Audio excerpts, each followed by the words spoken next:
pada sidang kasus pembunuhan dan mutilasi keempat warga Nduga di Mimika yang digelar di Pengadilan Militer 319 Jayapura Rabu 14 Desember 2022.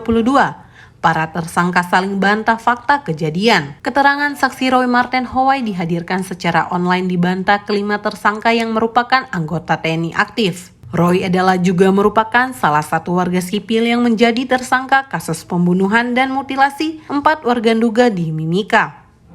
Dalam kesaksiannya, Roy menemukan segepok uang lainnya yang senilai 250 juta rupiah dalam mobil para korban pembunuhan dan mutilasi itu. Saat itu sekitar pukul 1:30 waktu Papua, Roy menerima panggilan telepon dari Jack. Ia diberitahu akan segera dijemput oleh terdakwa Rahmat, Robertus, Rizky, dan Pargo. Saat jemputan itu tiba, Roy menyerahkan uang yang ditemukan di dalam mobil para korban kepada Rahmat dan kawan-kawan. Roy kemudian mengikuti Rahmat dan kawan-kawan menggunakan mobil menuju Lokpon. Dalam perjalanan itu, mereka sempat membeli bensin dan berhenti lagi di sebuah tempat sampah untuk mencari 7 buah karung. Sesampainya di Lokpon, Roy bertemu dengan terdakwa beserta tersangka lainnya. Saat itu, jenazah keempat korban berada di bagasi mobil, namun sudah dalam kondisi tanpa kepala. Selanjutnya dimasukkan dalam karung yang telah disiapkan, kemudian dikasih pemberat batu yang telah disiapkan. Benar? Siap, benar. Ya, berarti si Pak J yang menyuruh ya? Ya. Ya, berarti yang perintahkan itu supaya dimutilasi itu adalah J ya? Baik, Ya. Selanjutnya ya, keterangan berikutnya di nomor 24. Yang saya ketahui, Bang J yang memerintahkan kami untuk membuang para korban mutilasi ke sungai jembatan Lokpon. Benar? Ya, benar. Ya. Setelah membuang jenazah keempat korban mutilasi itu, Roy dan para terdakwa dan tersangka lainnya menuju ke arah jalan Trans sesuai perintah Jack. Selanjutnya, Rahmat menyiram mobil yang dipakai para korban dan membakarnya. Menurut Roy, Dul Umam ikut menyiramkan bensin ke bagian depan mobil.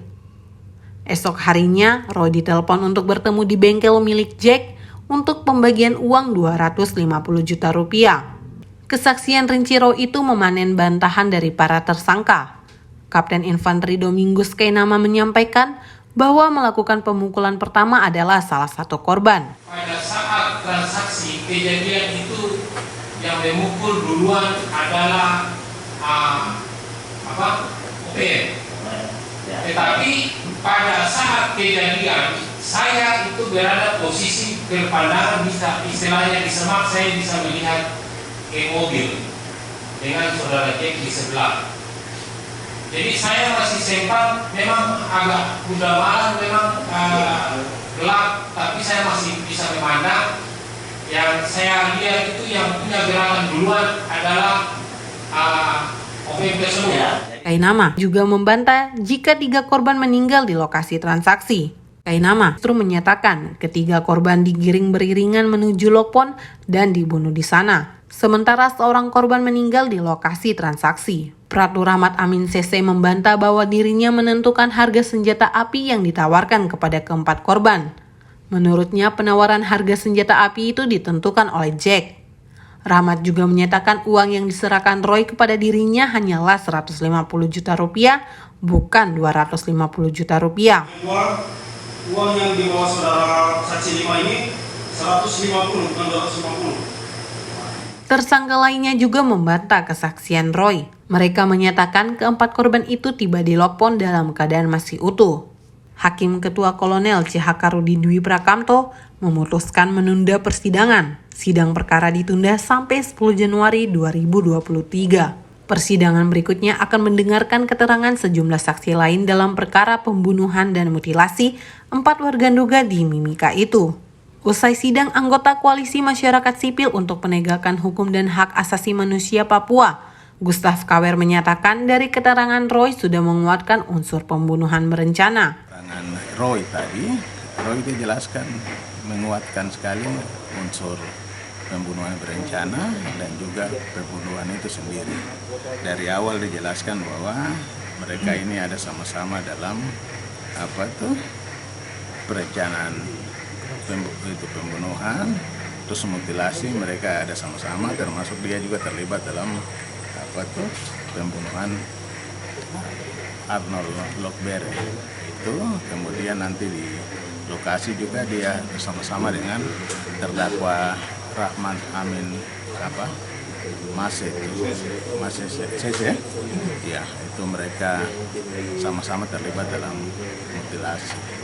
Anggota keluarga 4 korban mutilasi yang mengikuti proses persidangan meminta persidangan ini dapat terus terbuka agar keluarga dan orang Papua dapat melihat keseriusan negara menyelesaikan kasus ini. Kami keluarga mengharapkan membuka semua informasi terang benerang.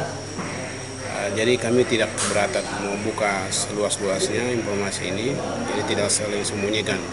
Kami mengharapkan bahwa pihak militer dalam hal ini, auditor maupun pada hakim militer, ini membuka terang benerang, karena ini akan memberikan kalau sudah terang benerang dalam proses kasus ini, maka orang Papua juga merasa bagian dari luka mereka sudah sembuh. Bukan semua, tapi bagian sedikit yang sudah mulai merasa mengetahui bahwa ada proses hukum, sehingga mereka kepercayaan yang sudah turun orang Papua terhadap proses hukum itu akan kembali dengan kayak begini, jujur, dan pada pelaku ini dapat vonis yang sesuai dengan perbuatan mereka, maka seluruhnya orang Papua akan merasa bahwa ada perhatian dari negara.